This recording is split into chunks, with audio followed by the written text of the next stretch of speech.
difference between us and others, learning to accept and let go. We easily accept the will of fate by thinking about the experiences that happen to us and others. When a friend breaks a glass, we quickly exclaim, "Oh, what bad luck!"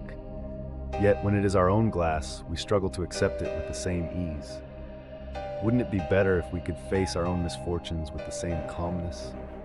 We would act better if we remembered how we react when bad things happen to others. Introduction. Why do we react differently? Let's start with something simple, something we've all experienced, a broken glass. Picture this. You're having lunch with a friend and suddenly they knock over their glass. It falls to the ground, shattering into pieces. What do? You probably respond with a calm, reassuring, "It's okay, it happens." Maybe you even help clean it up, offering comforting words. "No big deal," you might say. Now imagine you are the one who knocks over the glass. Your own glass falls, and instead of feeling calm, you feel a wave of frustration or embarrassment wash over you. You might think, "Why am I so clumsy?" Or "How could I let this happen?" Something as small as a broken glass suddenly becomes a source of stress, even though it's essentially the same situation. Why is that? Why do we react so differently to the same event depending on whether it happens to us or someone else? This is the key question we'll explore today. Why we make a big deal out of things when they happen to us, but stay calm when they happen to others.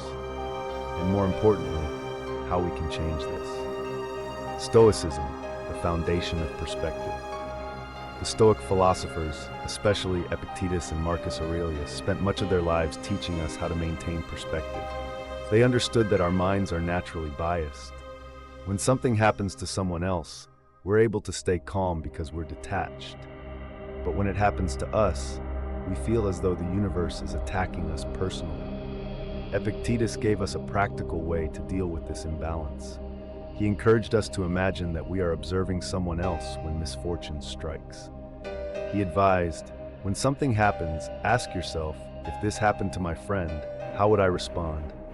Then, apply that same response to yourself. This idea is simple but profound. Think about the last time you were upset, whether it was because of a minor inconvenience or a major life event. How did you react? Now imagine it happened to your friend instead. Would you have reacted with the same level of stress and emotion? Chances are, you would have offered them comfort and perspective. You would have reminded them that it's not the end of the world, that everything will be okay. The power of shifting perspective.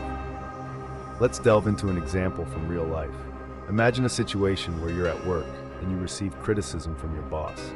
For most of us, this can be a highly emotional experience. We may feel defensive, angry, or even ashamed.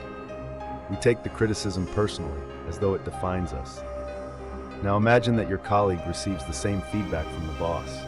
You might tell them, "Don't take it personally, it's just constructive criticism, you'll grow from it." The advice is clear and logical when given to someone else. But why is it so hard to follow when it's about us? This is the crux of the problem, our inability to apply rational thinking to our own situations because we're too close to them.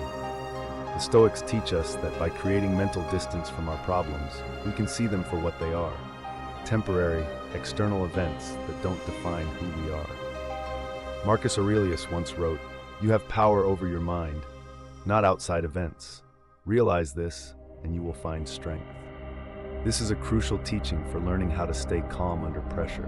By focusing on what we can control, our reactions, our thoughts, our mindset, we regain power over our lives. Applying Stoicism to daily life. So how do we apply this concept in our everyday lives? First, we need to start by being aware of when we are emotionally reacting to situations. Think about the small frustrations you experience daily. Traffic, spilled coffee, or a disagreement with a loved one. How often do these minor inconveniences ruin your day or cause you to become stressed? The next time something goes wrong, try this exercise. Imagine that the same thing is happening to someone else. How would you comfort them? What perspective would you offer? Once you've done this, turn that same advice inward. If you can keep your calm when a friend faces adversity, you can also keep your calm when you face it. For example, let's say you miss a deadline at work. Your first reaction might be panic, guilt, or frustration. But what if it were your colleague who missed the deadline? You'd probably tell them, "It's okay. You'll make up for it." and everything will be fine. By applying this same calm and reasonable perspective to yourself, you reduce unnecessary stress and maintain your inner peace. Facing bigger challenges. Of course, not all problems are as small as a broken glass or missed deadline. Sometimes life throws us serious challenges: loss, illness, financial struggles. In these moments, it's even more important to hold on to the Stoic perspective. It's easy to fall into the trap of thinking, "Why me?" or "This isn't fair." Epictetus reminds us that these thoughts are unproductive. The universe is not singling us out. Tragedy and difficulty are part of the human experience. If we can learn to view our hardships the way we view others, we'll realize that while pain is inevitable, suffering is optional. Think about a time when you lost a loved one, perhaps a family member or close friend. The grief is overwhelming. Now, imagine that someone else is experiencing the same loss. What would you say to them? You might offer your condolences and remind them that healing takes time, but life will go on. The pain they feel now will eventually lessen. The Stoics encourage us to apply this same mindset to ourselves.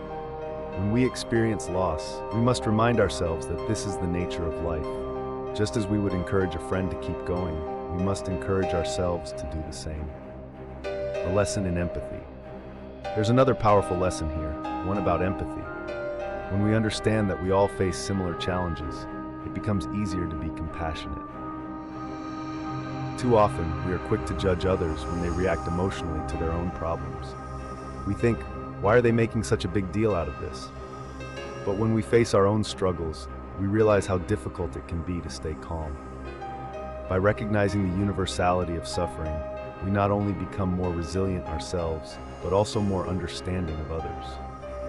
The next time you see someone losing their temper or breaking down over a seemingly small issue, remember that they're experiencing the same difficulty that you would in their shoes. Conclusion: finding peace through perspective.